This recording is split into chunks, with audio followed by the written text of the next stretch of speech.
Bom, senhores, no bloco passado, então, eu deixei uma questão.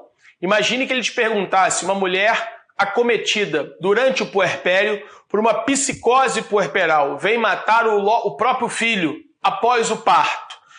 Qual seria o crime? O candidato incauto, desatento aqui, quando ele visse puerpério, possivelmente confundiria com o estado puerperal e também não saberia a diferença entre puerpério, estado puerperal e psicose puerperal. Aquela mulher acometida por uma psicose puerperal é uma doença.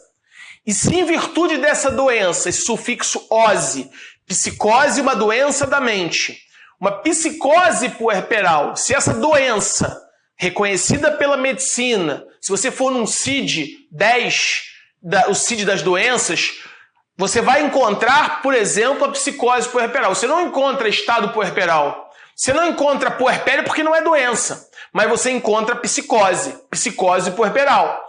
Então, se ela é uma doente mental e em virtude dessa doença, ela não entende o caráter ilícito do fato e não consegue se determinar de acordo com esse entendimento, ela é isenta de pena. Ela é uma absolutamente incapaz do artigo 26 do Código Penal. Então, ela responderia por homicídio, só que na modalidade, ou na forma, melhor dizendo, do 26 do Código Penal. Ela então seria condenada, seria aplicada uma medida de segurança e surgiria aqui o Instituto da Absolvição Imprópria.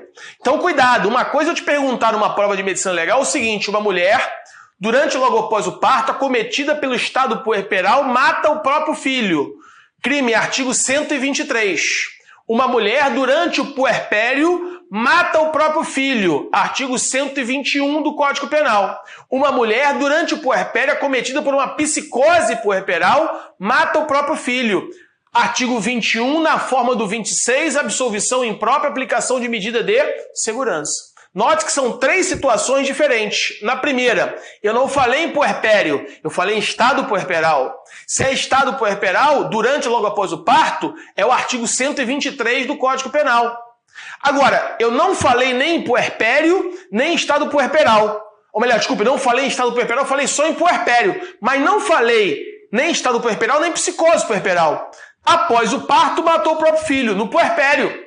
Mas não estava sob a influência do estado puerperal, nem de psicose puerperal. Artigo 121 do Código Penal, homicídio. Só que agora eu falei em puerpério, falei em psicose puerperal. Se eu falei que era uma psicose puerperal, é uma doença mental. E como doente mental, se ela é incapaz de entender o caráter ilícito do fato e se determinar de acordo com esse entendimento, ela é uma absolutamente incapaz. Ela vai ser absolvida, absolvição imprópria e aplicada a medida de segurança. Então, joga na tela. É isento de pena, artigo 26 do Código Penal. É isento de pena o agente que por doença mental, leia-se, dentre outras, psicose puerperal, é isento de pena aquele que por uma psicose puerperal, porque é um doente mental, ou desenvolvimento mental incompleto ou retardado, que nós vamos ver mais à frente quem são. Ao tempo da ação, omissão era, sublinha, inteiramente incapaz de entender o caráter ilícito do fato, ou se determinar de acordo com esse entendimento. É o absolutamente incapaz. Isso leva a responder pelo 121, na forma do 26 caput, gerando no direito penal uma absolvição imprópria. Essa absolvição imprópria se dá através de aplicação de uma medida de segurança. Então, note, senhores, como é que eu posso complicar as questões de prova? Trocando as palavras. Uma coisa é puerpério, outra coisa é estado puerperal, outra coisa é psicose puerperal. E a depender como isso surge na prova, pode ser 123, pode ser 121 caput, ou nas qualificadoras do homicídio, e pode ser 121 na forma do 26. Psicose puerperal, não tenho psicose puerperal, só tenho puerpério, mas não tem influência do estado puerperal. Tenho puerpério ou durante o parto, sob a influência do estado puerperal, artigo 123, 121 com qualificadoras, homicídio qualificado ou homicídio na forma do 26, absolvição imprópria, psicose puerperal, doença mental. Só que os livros não explicam isso dessa maneira. E aí uma questão mais profunda, num concurso em que a medicina legal seja comprada de forma mais profunda, o candidato, ainda bem preparado, não estou nem falando aqui do mal preparado, não, o mal preparado, qualquer coisa que você pergunte para ele, erra. Estou falando do candidato bem preparado, que lê os livros, que não explicam isso com esse detalhamento. Por isso a importância aqui do módulo, né? Tudo bem, senhores? Tranquilo? Então vamos em frente aqui, ó. Bom, então vamos agora ver provas periciais de parto vaginal. Possíveis provas periciais de que houve um parto vaginal. Parto vaginal deve ser comprovado pericialmente. Como? De algumas maneiras. Joga na tela. Primeiramente, pode-se observar o orifício do colo do útero. Então, se uma criança passa pelo colo do útero, senhores, aqui, ó, vamos lá. Deixa eu pegar aqui o colo do útero. Essa imagem que nós já vimos hoje, né? Então aqui eu tenho o colo do útero, dilatação do colo do útero. Volta para mim.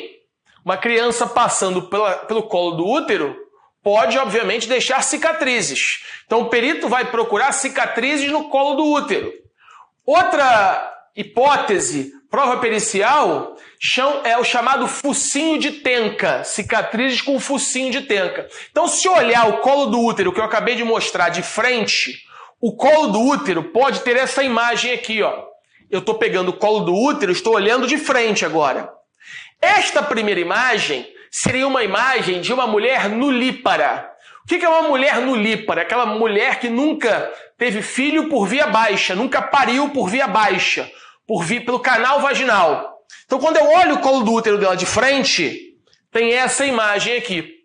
E os estudiosos da medicina legal entenderam que essa imagem parecia o focinho de um peixe, chamado Tenca, e deram o nome a essa imagem de focinho de Tenca.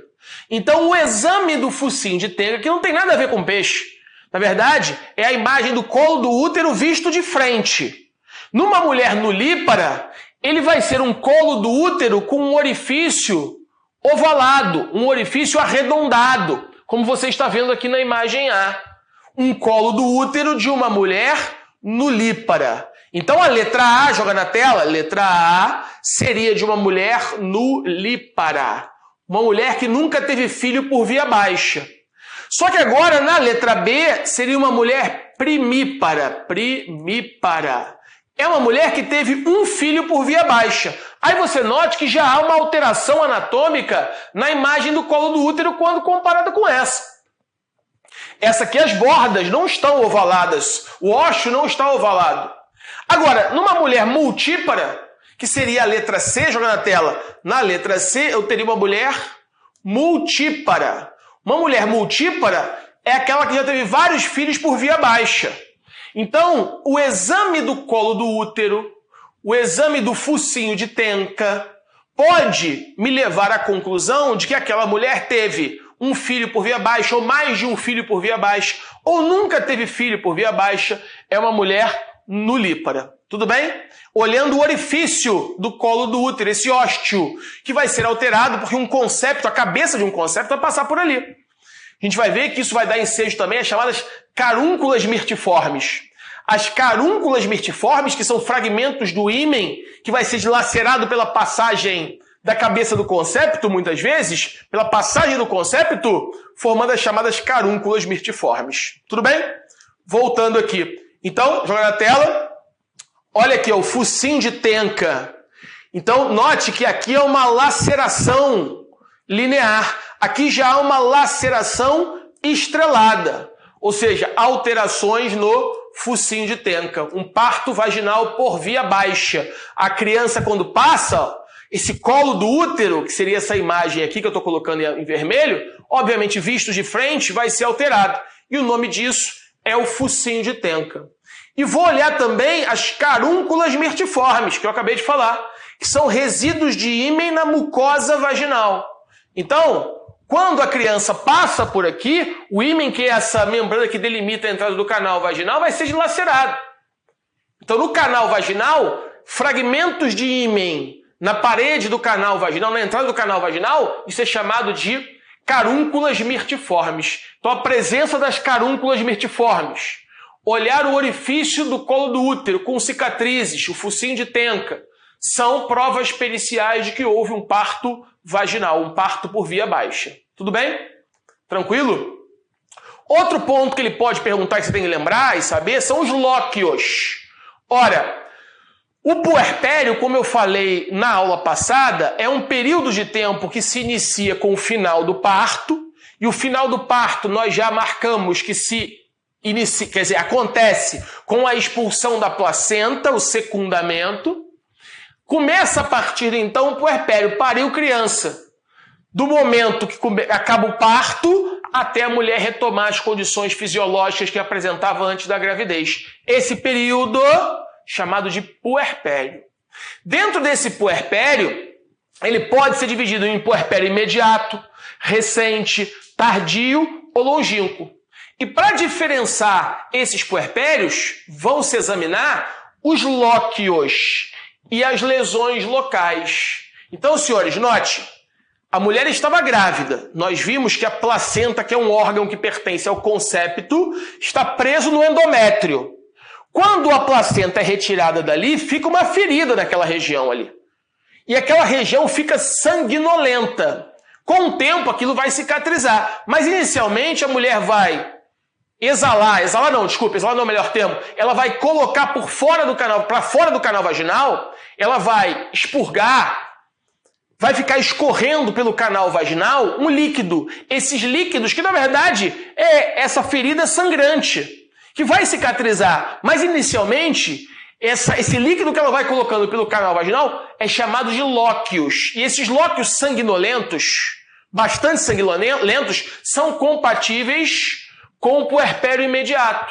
Conforme aquela lesão vai cicatrizando, aqueles lóquios vão mudando de tonalidade. Então aqueles lóquios que eram sanguinolentos começam a ficar serosanguinolentos, até que ficam apenas serosos, brancacentos. Então isso vai marcando a evolução do puerpério. Puerpério imediato, puerpério tardio, puerpério longínquo, já a ferida cicatrizada e com ausência de lóquios ou apenas o escorrimento de um líquido brancacento, já não serosanguinolento nem sanguinolento. Ou seja, o exame dos lóquios tem uma relação umbilical com o aspecto, ou melhor, desculpe, com a etapa do puerpério.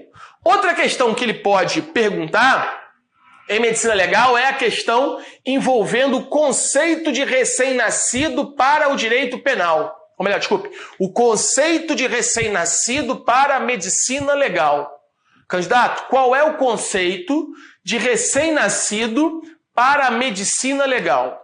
Cuidado, porque tem diferença entre o conceito de recém-nascido para a medicina legal do conceito de recém-nascido para o direito penal. E aí nós sabemos que existe um crime, que é o 134 do Código Penal, que é expor ou abandonar recém-nascido para ocultar desonra própria de 6 meses a 2 anos. Se do fato uma qualificadora decorrer lesão grave, de 1 a 3 anos, sai do GCRIM, né? E se há morte, de 2 a 6 anos. Essa, inclusive, foi uma das questões da segunda fase da prova de delegado de Polícia Civil do Espírito Santo há alguns anos. Uma segunda fase, delegado do Espírito Santo perguntou o seguinte: a mulher que tinha uma gravidez adulterina, querendo esconder aquela gravidez, que escondeu a termo durante 9 meses seus familiares, assim que deu à luz aquela criança, abandonou a criança logo após o parto em uma lata de lixo. A criança foi resgatada por alguém que passava no local, foi levada a um hospital, ela perdeu um dedo, pedia para capitular. Essa era uma prova de segunda fase para delegado de polícia do Espírito Santo. Se eu não me engano, foi o último ou penúltimo concurso, depois você olhe lá. E aí a pergunta é: abandono de incapaz? Não. Porque aqui nós temos um tipo penal próprio. Muitos candidatos colocaram abandono de incapaz. Não é abandono de incapaz, é abandono de recém-nascido na forma qualificada. Porque a questão dizia que a criança ou recém-nascido tinha perdido um dedo, sofreu lesão corporal grave. Então, expor ou abandonar recém-nascido, aí vem a pergunta de prova. Essa expressão recém-nascido aqui, ela é igual para o direito penal e para a medicina legal?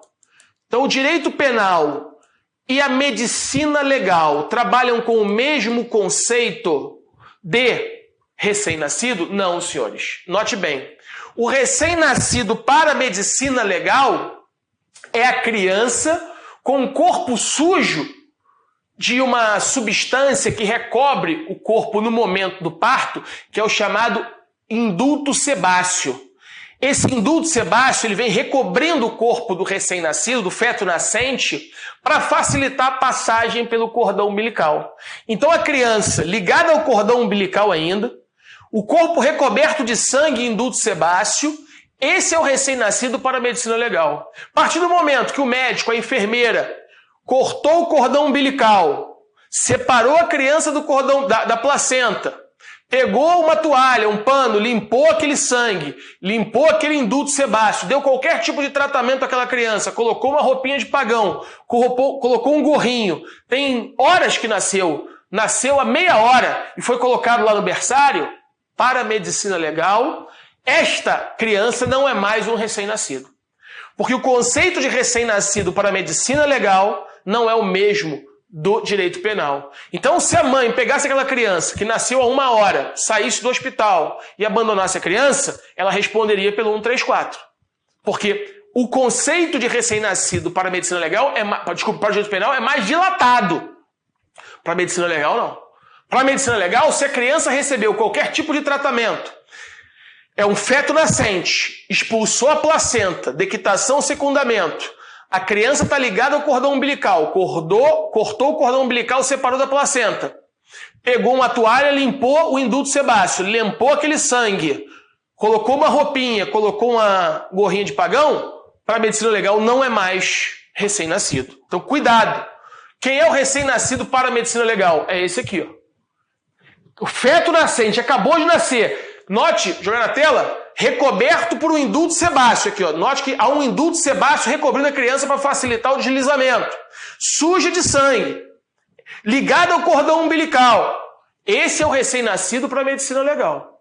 Expulsou a placenta pelo canal vaginal. Dequitação, secundamento. Limpou a criança.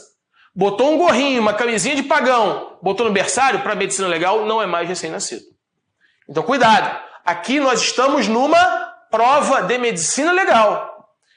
Eu vejo muitos candidatos, teve um candidato no concurso delegado do Rio, em 2012, uma questão de segunda fase, discursiva, ele deu uma resposta maravilhosa, uma questão sobre drogas.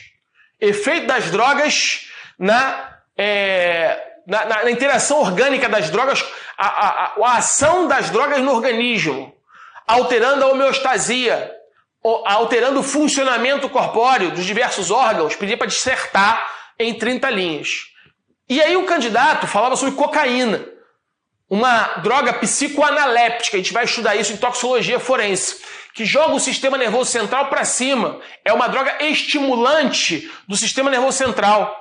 É uma droga que vai trabalhar com liberação de adrenalina, noradrenalina, vai gerar dilatação de pupila, vai gerar aceleração de batimento cardíaco, vai gerar taquipneia, vai gerar aumento da circulação, vai gerar uma série de consequências orgânicas, fisiológicas. Então a questão pedia para o candidato, na segunda fase, descrever que alterações eram essas. O candidato fez uma prova maravilhosa, respondendo tudo à luz do direito penal, falando sobre drogas. Nota dele 0. Por mais que ele tivesse acertado em termos penais, ele errou na banca de medicina legal, porque a prova, como eu acabei de dizer, era de medicina legal, não era de penal. Então você não pode fazer e construir uma questão, obviamente, respondendo à luz da doutrina penalista. Você tem que responder a questão à luz da doutrina da medicina legal. Então, se ele te pergunta qual é a diferença de recém-nascido para o direito penal, quando comparado para o recém-nascido na medicina legal, o recém-nascido na medicina legal é esse aqui, que eu acabei de colocar a imagem. Esse aqui, ó. Esse é o recém-nascido. E como é que ele se apresenta? Criança com um corpo sujo de sangue, recoberto pelo indulto sebáceo ligado ao cordão umbilical. Esse é o recém-nascido para a medicina legal. Recebeu qualquer tipo de tratamento, para a medicina legal não é mais recém-nascido. Mas para o direito penal? Para o direito penal é recém-nascido. E não só é recém-nascido, como é sujeito passivo do crime do 134, que foi a questão de segunda fase na prova de delegado do Espírito Santo. É o recém-nascido que ainda não perdeu o cordão umbilical, sendo este um critério científico. Isso aqui é para quem? Para a medicina legal. Não é para o direito penal. O prazo do direito penal é maior, é mais extensivo. Você pode ter dado cuidados, a mãe saiu com a criança do hospital, abandonou a criança 3, 4 horas depois, recém-nascido, direito penal. Para medicina legal? Não seria. Tudo bem? Tranquilo isso? Bom, senhores, e uma outra pergunta que costuma aparecer em prova, que ocorre principalmente, mormente e praticamente, quer dizer, principalmente não, exclusivamente, para ser mais preciso, nos partos por via vaginal, no qual o feto é apresentado de cabeça, numa apresentação céfalo-caudal. Ora, se esta é uma mulher primípara, que está tendo um primeiro filho por via baixa, aquela musculatura do colo do útero é mais desenvolvida e pode gerar uma pressão nessa região da calota craniana do recém-nascido, impedindo ou prejudicando aqui a circulação. Esse prejuízo à circulação pode gerar um acúmulo de sangue nessa região aqui, ó, formando a bossa serossanguinolenta, a bossa occipital, o caput succedaneum. E aí muitas vezes ele vai te perguntar e vai trazer a questão para discussão de uma docimasia, de uma prova de vida. Porque quando aquela criança nasceu e foi expelida pelo canal vaginal, cortou o cordão umbilical, percebe-se que a criança não está respirando, ela nasceu supostamente morta. Quando faz o exame hidrostático, a docimasia hidrostática de Galeno, que a gente vai ver um pouco mais à frente o que é. Quando eu faço a docimasia hidrostática de Galeno, essa docimasia dá negativa, mostrando que aquela criança não respirou. Se ela não respirou, teria ela nascida viva ou não? Seria ela um feto, um natimorto ou não? E juridicamente falando, senhores, sabemos que isso é bastante importante. Por que isso é bastante importante? Porque a gente sabe que se nasceu com vida, recebeu patrimônio. Houve transferência de patrimônio dentro de uma perspectiva sucessória hereditária do direito civil. Adquiriu personalidade jurídica, nasceu com vida, adquiriu patrimônio e transferiu patrimônio. Possivelmente para herdeiros, um irmão eventualmente que tivesse, ou não. Então, saber se houve a prova de nascimento com vida é importante. E o caput sucedâneo é uma delas, sendo certo que é uma espécie de docimasia circulatória. Perceba bem, ainda que a docimasia hidrostática pulmonar de Galeno tenha dado negativa, que é uma docimasia respiratória, não entrou ar nos pulmões, os alvéolos não abriram, se mantiveram colabados, não abriu os alvéolos. A docimasia hidrostática de Galeno deu negativa, mas ela nasceu com caput sucedâneo. Significa que no momento do nascimento o coração estava batendo e o sangue estava circulando. Não só estava circulando, que fez com que a pressão da musculatura do colo do útero pressionasse, formando uma bossa serossanguinolenta occipital aqui. É prova de nascimento com vida, atestado de óbito, sim, porque nasceu com vida e morreu durante o parto. Então, olha só, nessa hipótese, a criança está sendo apresentada pela cabeça, a musculatura do colo do útero pressiona esta região aqui, ó, formando aqui uma bossa serossanguinolenta. Quais são os requisitos? É o que se chama em medicina legal de tumor do parto. Quais são os requisitos para a presença do tumor do parto? 1, tem que ser um parto por via baixa, um parto vaginal. 2, tem que ser a apresentação encefálica, já falei. E tem que ser uma mulher primípara. Porque na mulher multípara, possivelmente isso não vai acontecer, porque aquela musculatura já não tem tanta força de contração e dificilmente vai gerar o chamado tumor do parto. Então, os requisitos para a presença do tumor do parto tem que ser um parto vaginal, apresentação por via baixa, apresentação encefálica, parto vaginal e uma mulher primípara. Ok? Note que a cabeça vai saindo, olha como é que o colo do útero, joga na tela por favor, olha como é que o colo do útero, essa musculatura vai exercendo uma pressão aqui, ó, na cabeça do feto nascente. Passando, aqui eu estou vendo o colo do útero de frente, um colo do útero com 3 centímetros de dilatação, com 7 centímetros de dilatação, agora com 10 centímetros de dilatação. Note que essa musculatura do colo do útero vai fazendo uma pressão sobre essa região do encéfalo, essa região óssea aqui, podendo formar então na sua tela o chamado caput sucedâneo. Olha aqui o caput sucedâneo. Se isso aqui fosse um cadáver, se a criança tivesse morrido durante o parto, mas apresentando o caput sucedâneo, significa que ela nasceu viva. Porque aqui eu estou diante de uma docimasia circulatória. E ainda que a docimasia hidrostática pulmonar de Galeno tenha dado negativa, ou seja, não se verificou ar dentro dos pulmões, o atestado de óbito aqui nasceu com vida e morreu durante o parto. E como é que eu estou comprovando isso? Pela presença do caput sucedâneo, sendo certo que aqui é uma docimasia circulatória. Na sua tela, presença do caput sucedâneo. Tudo bem? Ó? Presença do caput sucedâneo. Nasceu com vida. No momento, durante o parto, volta para mim, o coração estava batendo. O sangue estava circulando, então nasceu com vida. Percebe isso? Agora, não tem caput sucedâneo. A docibacida ostática de Galeno deu negativa. As outras docimasias que a gente vai estudar são várias, deram todas negativas. Aí é um natimorto. Ok? Tranquilo? Bom, vamos começar a falar a partir de agora, então, do crime de estupro. Alguns pontos importantes, estamos dentro de sexologia forense, vamos falar agora alguns pontos importantes do estupro. É óbvio que eu vou me ater aqui a falar dos aspectos médico-legais. Não me interessa discutir numa aula de medicina legal o aspecto penal do crime de estupro. O aspecto penal do crime de estupro você vai estudar numa aula de penal parte especial. Aqui vamos falar dos pontos relevantes que envolvem a medicina legal para o crime de estupro. Então, olha só, primeiro ponto. O que é o estupro? 213. Constranger alguém. Ora, a gente sabe que com a reforma, o estupro, antigamente, tinha que constranger mulher a manter conjunção carnal. Porque conjunção carnal, e aí um primeiro termo técnico importante que você tem que saber numa prova de medicina legal, o que é conjunção carnal? Para efeitos médico-legais, conjunção carnal é penetração do pênis na vagina. O pênis tem que passar do ímen. Se o pênis não passou do ímen, não tem conjunção carnal. Ah, André, o pênis foi colocado antes do ímen. Aí a cópula não foi vaginal. A cópula foi vulvar. E a cópula vulvar não configura conjunção carnal. Porque o pênis não passou do ímen. Ah, então quer dizer que não foi estupro? Não disse isso. Porque olha o crime de estupro do 213. O crime de estupro é constranger alguém, pode ser homem ou mulher, sujeito passivo do delito, mediante violência ou grave ameaça, a ter conjunção carnal.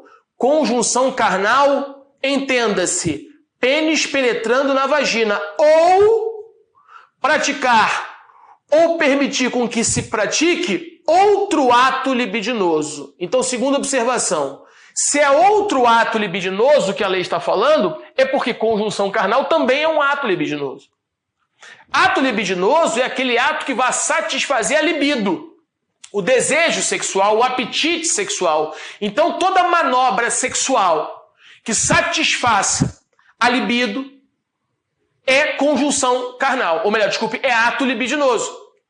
Ato libidinoso. Então, o beijo lascivo, o STJ tem jurisprudência entendendo que o beijo lascivo é ato libidinoso. Eu era delegado de polícia no ano de 2016 para 2017, na praia de Copacabana, dia 31 de dezembro, ano novo, virada do ano. Imagine como é que não foi esse plantão. Mais de 2 milhões de pessoas na praia de Copacabana. Foi me apresentado um fato. Um homem tinha uma família com uma menor de idade, 13 anos, comemorando com a sua família a passagem do ano. Um homem que não estava com aquela família, nunca tinha visto ninguém da família. No momento dos fogos, ele agarra a menina e dá um beijo nela. Beijo lascivo. Ora, foi me apresentado o fato, isso 2016 para 2017. Neste momento, o que eu fiz? Capitulei no estupro de vulnerável. Mas, André, estupro, um beijo lascivo? Sim. Colacionei uma decisão do STJ entendendo que o beijo lascivo é um ato que satisfaz a libido mediante violência, pegou ela à força, sem o consentimento, ela tinha 13 anos, ele que consentisse também não mudaria nada, porque esse consentimento é viciado, seria 217A, fiz o APF, lavrei um APF por estupro de vulnerável, colacionando uma decisão do STJ, dizendo que o beijo lascivo era algo que satisfaria a libido. Sendo algo que satisfaz a libido, não é conjunção carnal, porque não tem penetração pela vagina, mas é ato libidinoso diverso. Crime de estupro, o juiz, então, de plantão manteve a decisão, o camarada foi processado, julgado e condenado. Com base nessa jurisprudência também do STJ. Então, senhores, estou terminando esse bloco. No bloco seguinte, eu vou dar continuidade a essa leitura médico-legal do crime de estupro. Então, próximo bloco, continuaremos falando sobre esse tipo penal. E aí vamos começar a estudar, por exemplo, o ímen. Vamos começar a estudar os chamados sinais de certeza de conjunção carnal, porque isso vai nos levar ao crime de estupro. Guarde seus lá. Um abraço, fiquem com Deus.